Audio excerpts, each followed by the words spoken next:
Um salve das galáxias, pessoal. Professor Ridson Lucas na área. Vamos iniciar o estudo do tema mais cobrado de processo civil.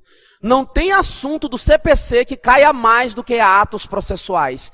E aqui você tem que ter uma atenção especial, porque o assunto é gigante. Atos processuais não é pequeno. Se eles te colocarem no edital, estiver no conteúdo programático de forma genérica, atos processuais, você tem que estudar do artigo 188 ao artigo 293. Tem que estudar tudo. Todavia, existem editais que eles não colocam tudo sobre atos processuais. Eles colocam só formas, comunicação, tempo, lugar. Então, nós vamos começar a desmontar esse tema e aqui eu vou trabalhar nesse bloco aqui a forma dos atos processuais. Se cair somente a forma está entre os artigos 188 a 211. Mas se ele colocar de forma genérica atos processuais, ele pode cobrar tudo, do 188 ao 293. Fechou até aí, pessoal? Agora, olha só. O que eu vou fazer agora? Eu vou sair da tela, você vai dar um pause e você vai copiar todo o esqueminha que está no quadro para acelerar. Fechou? Fui.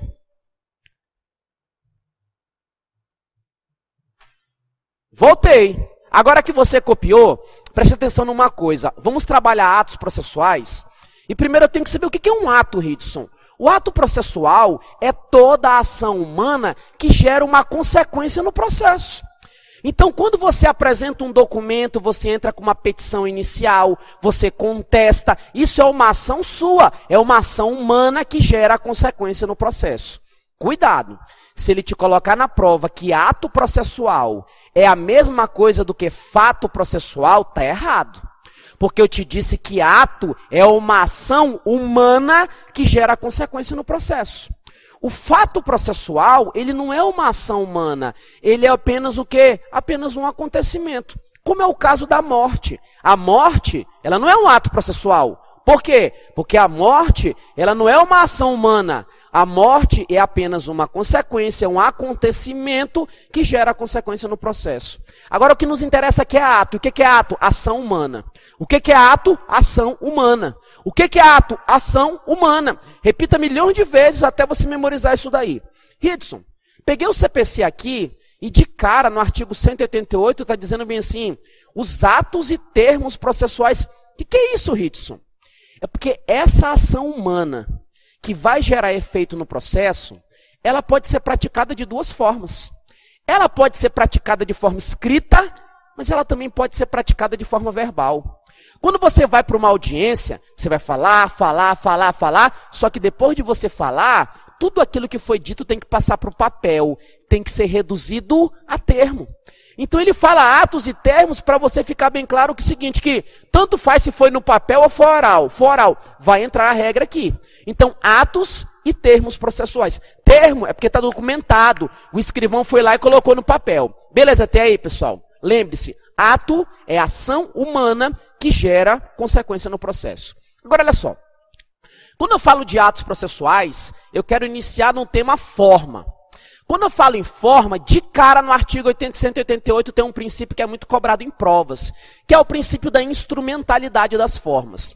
Normalmente as bancas elas copiam e colam esse artigo 188 e te perguntam qual princípio está se referindo o enunciado. Princípio da instrumentalidade das formas. O que significa esse princípio da instrumentalidade das formas? Significa que quando você for praticar um ato processual ou eu, esse ato praticado como regra, ele não depende de forma determinada. Os atos processuais, como regra, eles não dependem de seguir um padrão, ele não depende de formalidade, essa é a regra. Então, segundo o princípio da instrumentalidade das formas, como regra, os atos processuais, eles independem de forma. Salvo se tiver disposição expressa de lei em contrário. Então, o que é o princípio da instrumentalidade das formas? Os atos processuais, eles dependem de forma determinada? Não dependem, salvo se a lei exigir a forma. Ridson, e se a lei falar que existe uma forma para praticar aquele ato, e eu praticar o ato com outra forma, eu fizer de outro jeito, igual a matemática, Ridson. Que quando era matemática, o professor ele pegava, dava uma questãozinha e tinha as alternativas. Aí o que acontecia? Eu acertava a alternativa na cagada, Ridson. Só que o professor queria a conta. Aí eu fazia um rabisco lá para fazer o H. Aí quando o professor ia chegar comigo, o professor perguntava, Ridson, como é que eu cheguei naquele resultado? Eu falava bem assim, ó, eu cheguei por outro caminho, professor, mas eu cheguei no resultado correto. E o professor não me dava ponto, Ridson, sacanagem. Pois é, sacanagem mesmo. Você deveria ensinar para o teu professor o princípio da instrumentalidade das formas. Tudo bem que não aplica lá, mas ó, né? Vai que tu usa a analogia. O que é instrumentalidade das formas? Como regra, não depende de forma determinada a prática de um ato. Agora, o que vai acontecer? Essa regra tem uma exceção que é quando a lei exigir de forma expressa uma forma. Se a lei falar que tem que ser assim, vai ser assim. Se a lei falar que tem que ser assado, tem que ser assado. Agora, se a lei falar que você tem que ir para a direita e tu vai para a esquerda, o ato é nulo? Não vai ser nulo necessariamente. Porque se você realizar ele de outro modo, como é o caso da questão de matemática, tu não realizou na metodologia do professor, tu fez de outro modo. E o resultado foi certo, tu atingiu a finalidade essencial, atingi, Ridson, então o ato é válido. Então o que é princípio da instrumentalidade das formas? Princípio da instrumentalidade das formas. Regra, os atos processuais dependem de forma determinada? Como regra, não. Salvo se tiver disposição de lei expressa. E se a lei trouxer a forma, e eu fizer de outro modo, o ato é nulo? Não, ele não será nulo se você realizar de outra forma, desde que você atinja o quê? A finalidade essencial. Eu estou com dúvida, tem algum exemplo? Tem. Olha só, nós vamos trabalhar mais à frente a petição inicial, inclusive eu tenho um mnemônico top dos requisitos da petição inicial. Quando eu falo em petição inicial, o CPC atual, ele trouxe algumas inovações. Então, olha só. É requisito da petição inicial que você indique o nome, que você indique o prenome, que você indique o endereço, profissão, endereço eletrônico, CPF, domicílio, residência. Ridson, e se eu não souber o e-mail? E se o e-mail da pessoa for mais ou menos assim, arrochadinha 69, Ridson? E se eu não souber o e-mail? A petição inicial vai ser indeferida? Não. A lei trouxe uma forma. Mas e se tu não souber tudo aquilo? Se você não souber tudo aquilo, mas trouxer informações suficientes para encontrar o réu, a petição é válida. Isso é aplicação clara do princípio da instrumentalidade das formas. Por quê? Porque a lei está te trazendo o caminho. Só que a própria lei te diz o seguinte, ó, se tu realizar de outro modo, mas atingir a finalidade essencial, o ato é válido? É válido. Então, repetindo, o que é princípio da instrumentalidade das formas? Como regra, os atos não dependem de forma determinada. Salvo em que caso? Salvo quando a lei determinar de forma expressa. E se eu realizar o ato, se eu praticar o ato de outro modo, ele sempre será nulo? Não. Ele não vai ser nulo caso eu pratique de outro modo e atinja a finalidade essencial. Atinja o objetivo, marque a alternativa correta. Beleza até aí, pessoal? Tranquilaço. Eu já sei o que é a instrumentalidade das formas. Agora vamos bater no outro ponto.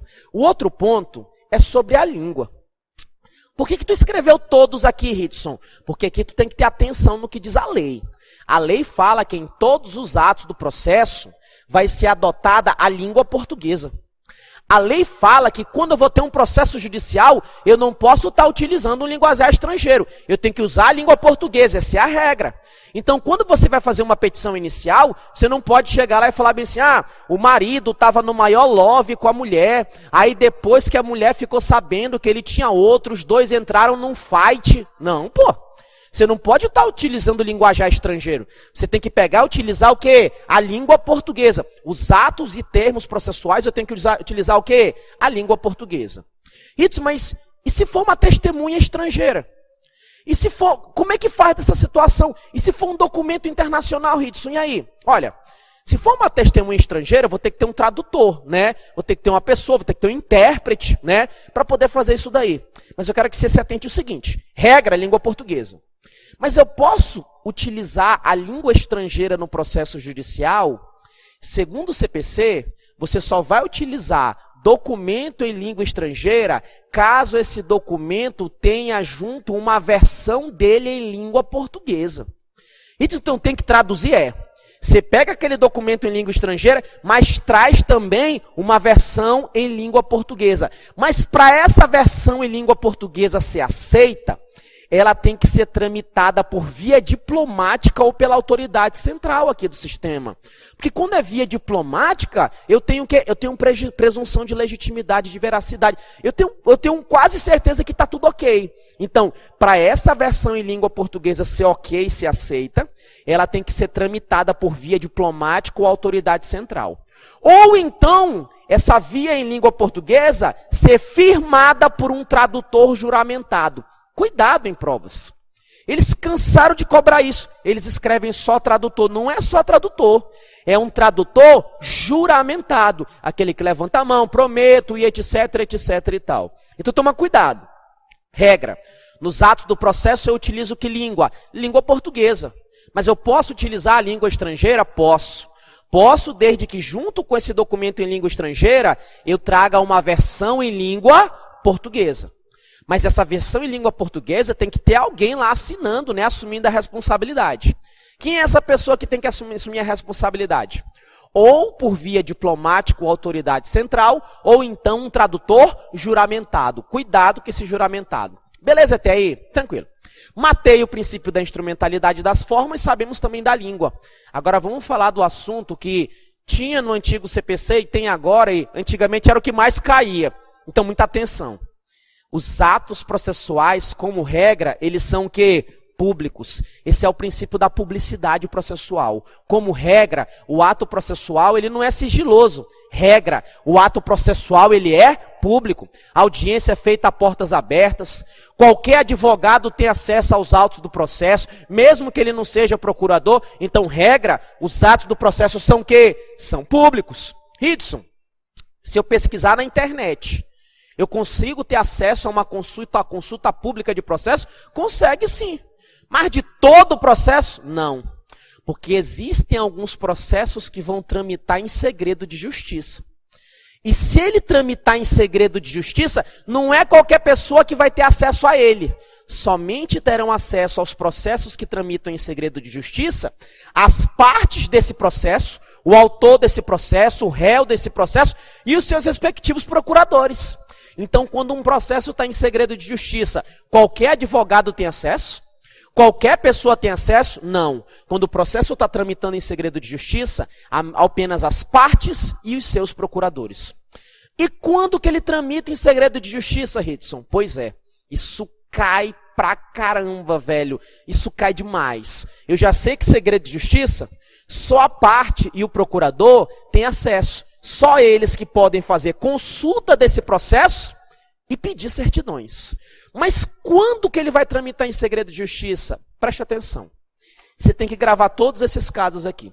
Primeiro caso, você tem que gravar que o processo vai tramitar em segredo de justiça quando estiver diante de um interesse público ou interesse social. Isso o que é o interesse público? Interesse público é um conceito jurídico indeterminado. O juiz vai interpretar isso aqui no caso concreto, tá? Para prova, basta você gravar. Tendo interesse público, segredo de justiça. Tendo interesse social, segredo de justiça. E ele também vai tramitar em segredo de justiça para proteger aquele direito constitucionalmente garantido da intimidade. Então, quando tiver processos em que esteja escancarada a intimidade da pessoa, ele vai tramitar em segredo de justiça. Você faz o requerimento e o juiz vai colocar esse processo em segredo de justiça. Interesse público, interesse social e intimidade. Tu viu que tem três, ó, interesse e int aqui, ó, int. Então tu grava esse int com PS, intimidade. PS, intimidade. Interesse público social e a intimidade. Agora, beleza. Agora que eu gravei que nesses dois casos o processo ele vai tramitar em segredo de justiça, eu tenho outros. Quando eu tiver a arbitragem, inclusive carta arbitral, o processo também vai tramitar em segredo de justiça, desde que a confidencialidade esteja comprovada. Isso, o que é essa arbitragem? Olha só, o Poder Judiciário não é a única forma para resolver conflito. Eu tenho outros meios. O juiz é um meio. Imagina que eu e você estamos num litígio, num problema. Eu sou autor, você é réu. Eu e você poderemos resolver esse problema onde? Com o juiz. Mas eu bato um papo contigo e falo assim, rapaz, se a gente pegar e for para o juiz, a gente pode pegar multa por litigância de má-fé, condenação em honorários advocatícios. Vamos tentar resolver de outra forma? Vamos. Vamos pegar e passar esse problema para um árbitro resolver? Vamos fazer uma convenção de arbitragem? E você topa. Se a gente fizer essa convenção de arbitragem, isso significa renúncia do Poder Judiciário, tá? Nós vamos falar isso mais à frente. Então, essa é a arbitragem. A arbitragem é um meio de solucionar conflitos. É um meio para eu resolver o meu problema sem ter que ir ao Poder Judiciário. Como regra, os processos de arbitragem eles são sigilosos. Então, tanto o processo de arbitragem quanto carta arbitral, que nós vamos falar dela mais à frente, elas tramitam em segredo de justiça. Desde que a confidencialidade, você tem que comprovar que as informações aqui são confidenciais perante o juiz. Então, grava. Preste atenção no seguinte. Interesse público, interesse social, intimidade e arbitragem. Gravou isso, acabou a prova. Ritos e os outros casos. Os outros casos são assim, ó. Casamento, união estável, separação de corpos, divórcio. Filiação, alimentos e guarda de crianças ou adolescentes. Ritos, tu me lascou todinho. Eu quero que você grave esses três primeiros. Interesse público, interesse social, intimidade e arbitragem. Gravou esses, deixa o resto comigo. Por que acontece? Você vai casar. Quando eu falo casamento, tem gente que não casa, tem gente que apenas vive junto, né? Vive junto, né? Essas pessoas que vivem em conjunto, vivem maritalmente, elas não podem estar formando uma união estável. Então, casamento e união estável, segredo de justiça. Só que nem sempre o casamento dá certo. Quando o casamento não dá certo, ou quando a união estável não dá certo, vai rolar o quê? Separação de corpos. E às vezes o cacete é tão feio que acaba em divórcio. Então, lembra de casamento, ó. Casamento, união estável, separação de corpos e divórcio. Só que quando tem um divórcio, normalmente a família tem filhos. E como é que ficam os filhos? Falei de filhos para tu lembrar filiação. Filiação é aquela ação de investigação de paternidade, não tem? Filhos. Só que tu não vai só resolver sobre o nome do pai, nome da mãe que vai ficar no certidão de nascimento. Você entra com a ação de filiação e tu pede também o quê? Pensão alimentícia. Tanto a ação de filiação quanto a de pensão alimentícia tramitam em segredo de justiça. Aí na hora que o marido vai ver que tem que pagar a pensão alimentícia e vai ver que o valor é alto, ele, não vou pagar não. Se for para pagar esse valor, eu fico com a criança, eu fico com a guarda. Pois é, filiação, alimentos e guarda são ações que tramitam em segredo de justiça. Então olha para mim, olho no olho. Olho no olho, preste atenção. Eu pedi para você gravar alguns. Pedi para você gravar interesse. Interesse público, interesse social. Qual é o outro com a letra I? Intimidade. Qual é o com a letra A? Arbitragem, inclusive a carta arbitral. Cuidado com isso, inclusive, para a prova. Então, repita para mim. Quais são os que tramitam em segredo de justiça? Interesse público, interesse social, intimidade e a arbitragem. Gravou esses? Agora é só tu lembrar de casamento e filho. Casamento. Casamento, união estável. Se não deu certo o casamento, separação de corpos, divórcio. Divórcio, como é que fica os filhos? Filhos, filiação, alimentos e guarda de criança ou de adolescentes. Nesses casos aqui, o processo ele vai tramitar em segredo de justiça. E tramitando em segredo de justiça, só quem vai ter acesso à consulta e às certidões desse processo em segredo de justiça são as partes desse processo e os procuradores dessas partes. Beleza até aí? Isso então quer dizer que ninguém mais vai ter acesso? Olha, o código diz que se aparecer alguém que não é parte, se você não é parte, tu é o quê? Um terceiro. Tu não é autor nem réu, tu é um terceiro. Se aparecer um terceiro, pode ser que eu dê acesso a uma parte do processo, não toda. Mas desde que esse terceiro comprove interesse jurídico, não é interesse econômico. E o que é esse interesse jurídico? Interesse jurídico que você ouve essa expressão, sabe onde? Lá naquele assunto chamado intervenção de terceiros. Lá na assistência. Interesse jurídico é o interesse em que a sentença seja favorável a uma das partes. Então o que vai acontecer? O terceiro pode ter acesso a um processo que tramita em segredo de justiça? Ele pode, mas não todo. ele pode ter acesso a uma certidão, mas para ele ter acesso a essa certidão, ele tem que comprovar que ele tem o quê? Interesse jurídico, não é interesse econômico. E se o terceiro comprovar que tem interesse jurídico, o juiz vai dar para ele uma certidão do quê? Do dispositivo da sentença. Então, cuidado, não é do processo todo, é do dispositivo, ou então do inventário ou partilha quando eu tenho separação. Isso, o que é dispositivo da sentença? Pessoal, a sentença ela é composta por 3 elementos essenciais. Além da data, assinatura e outras coisas, a sentença ela tem o refudi, relatório. No relatório, o juiz vai contar os principais acontecimentos do processo. E olha, com certeza vai ter algum aspecto de intimidade. É por isso que eu não deixo o terceiro ter acesso ao relatório. Na fundamentação, o FU, o juiz vai analisar as questões de fato e direito. E para analisar, ele tem que tocar na intimidade. Já no dispositivo, o juiz decide. O juiz pega e fala, dou provimento ao pedido para condenar a indenização de 2.000, 3.000. Então, o que vai acontecer? No dispositivo eu não falo de intimidade, eu dou a decisão. Então é por isso que esse terceiro que tem interesse jurídico, ele não tem acesso à certidão de todo o processo. Ele tem acesso à certidão do dispositivo. Relatório não.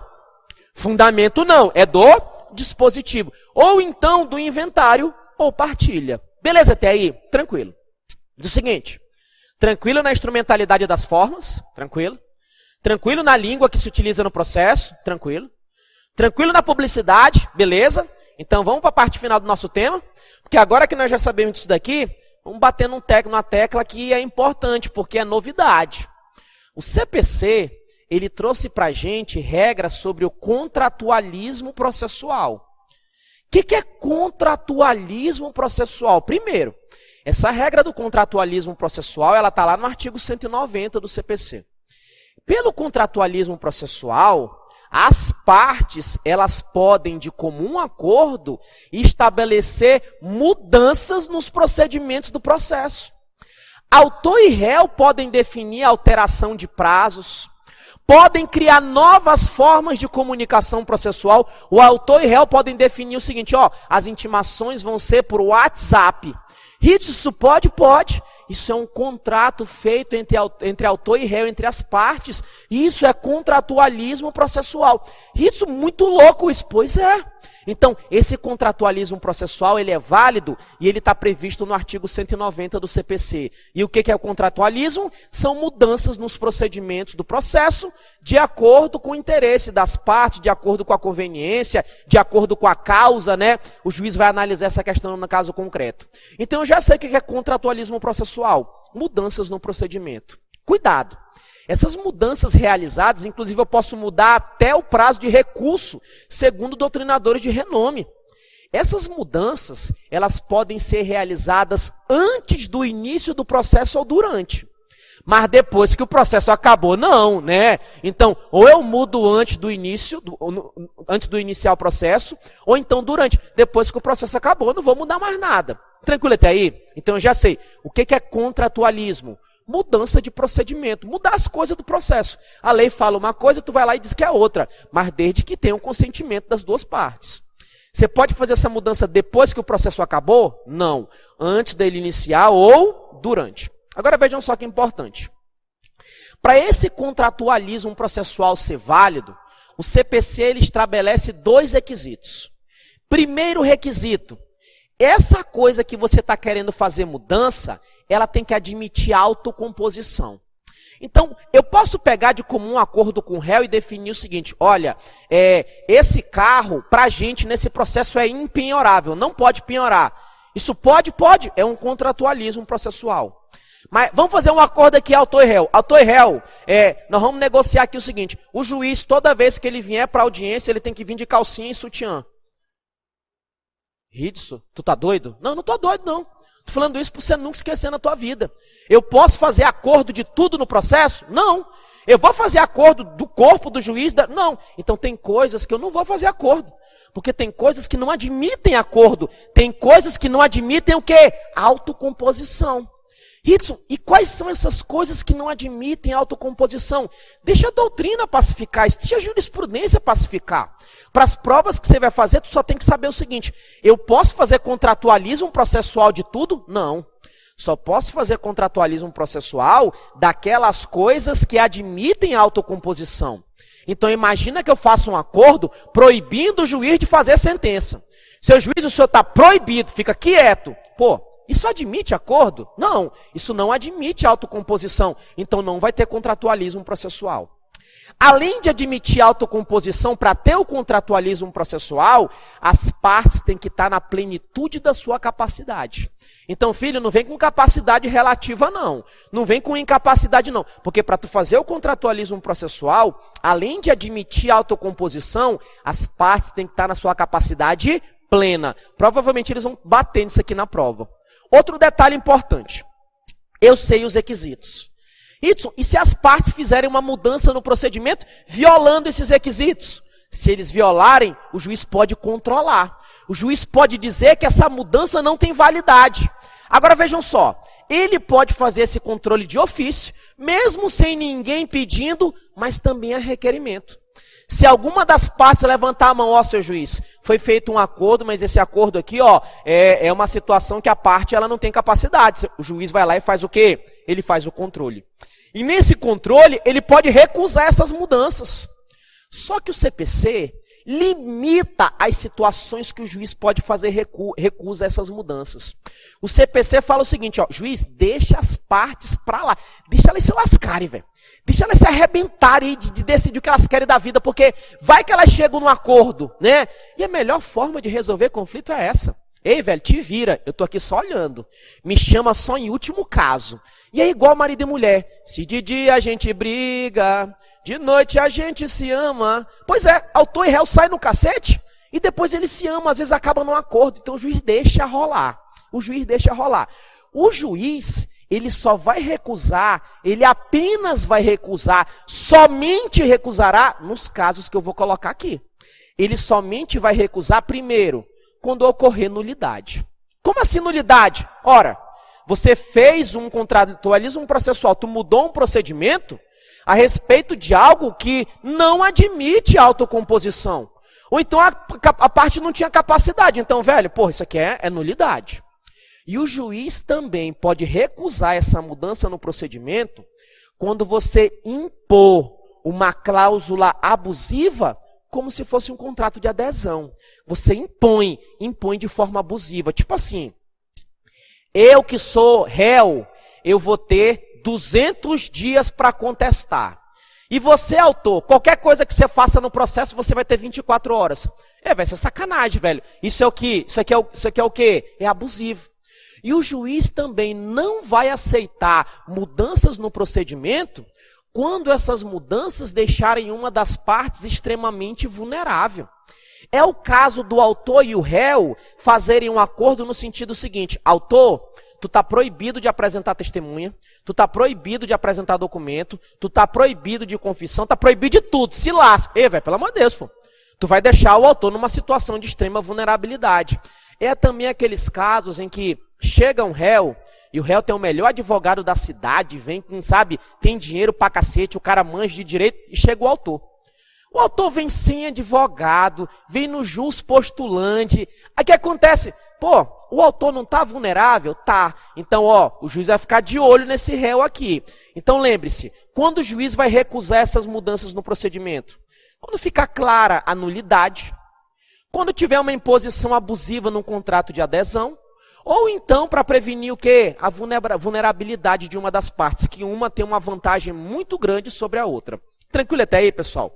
Então, o que é contratualismo processual? Contratualismo processual é mudar os procedimentos. O CPC fala uma coisa, aí você, autor e réu, fazem um acordo para mudar os procedimentos. Essa mudança é válida? É, desde que seja algo que admita a autocomposição, admita a mudança, e além disso, as partes sejam plenamente capazes. Qualquer mudança pode ser feita? Não. Acabei de te trazer os requisitos.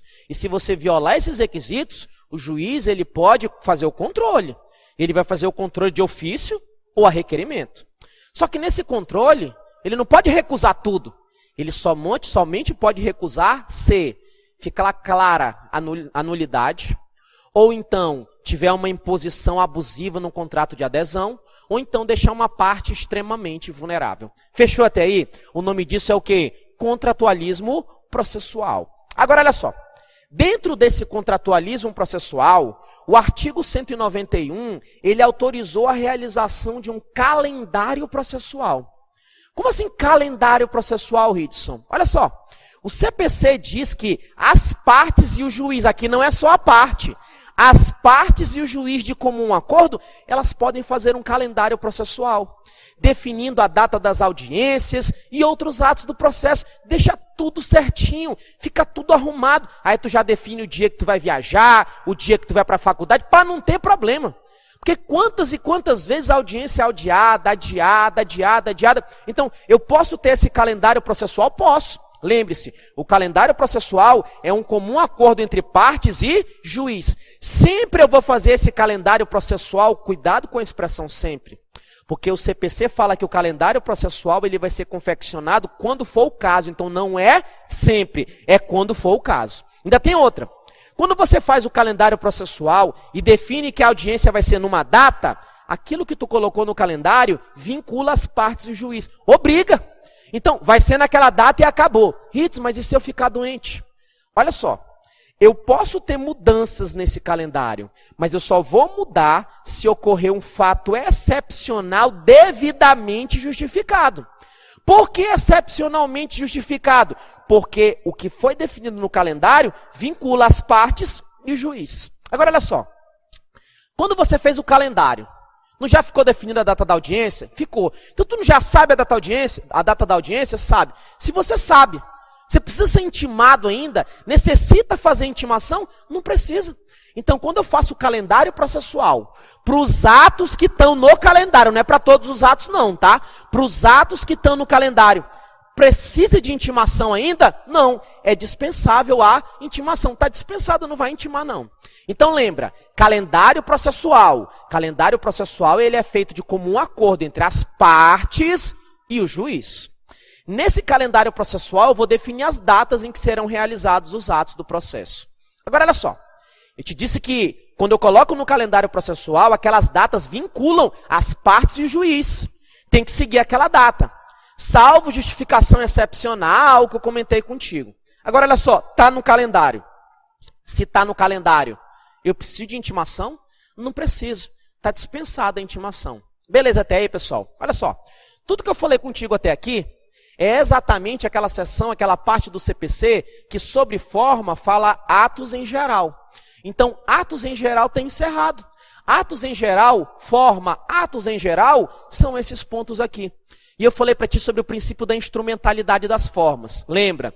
Instrumentalidade das formas. Como regra, os atos processuais dependem de forma? Sim ou não? Não. Olho no olho. Existe um caso que vai depender de forma, que é quando tiver disposição de lei expressa. Agora me responde, olho no olho. Se você praticar o ato de outro modo, mas preencher a finalidade essencial, o ato é nulo, certo ou errado? Errado. Qual é a língua utilizada em todos os atos do processo?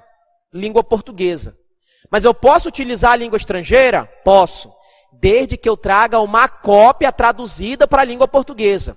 Mas essa cópia, ela tem que ser tramitada por via diplomática ou com a letra T ou tradutor juramentado. O processo, como regra, ele é público, não é? Sim. Mas ele pode tramitar em segredo de justiça? Pode. Se ele tramitar em segredo de justiça, só quem tem acesso à consulta e certidões são quem? São as partes desse processo e os seus procuradores. Quando que ele tramita em segredo de justiça? Eu tenho dois interesses. Quais são os dois interesses? Interesse público e interesse social. Eu tenho um outro caso com um IN lá da Constituição. Qual que é? Intimidade. E qual a letra A? A arbitragem. Inclusive a carta arbitral, quando a confidencialidade estiver comprovada perante o juízo. Mas fora esse caso, lembra de casamento. Casamento, união estável. Não deu certo o casamento, união estável, o que que rola? Separação, separação de corpos, divórcio. E os filhos? filiação, alimentos, guarda de crianças e do adolescente. Quando o processo está tramitando em segredo de justiça, o terceiro pode ter acesso? Ao processo todo, não. Ele tem acesso à certidão. Certidão de que parte da sentença mesmo? Relatório? Não. Fundamentos? Não. É do dispositivo. Ou do inventário da partilha. Mas para ele ter direito à certidão disso daí, ele precisa comprovar o interesse. Qual é o interesse? Interesse jurídico. Tu lembra do contratualismo processual? Contratualismo processual. O que é o contratualismo processual? Significa dizer que as partes de comum acordo, elas podem fazer mudanças no procedimento do processo. Elas podem mudar tudo. Essa possibilidade de mudança é absoluta? Não.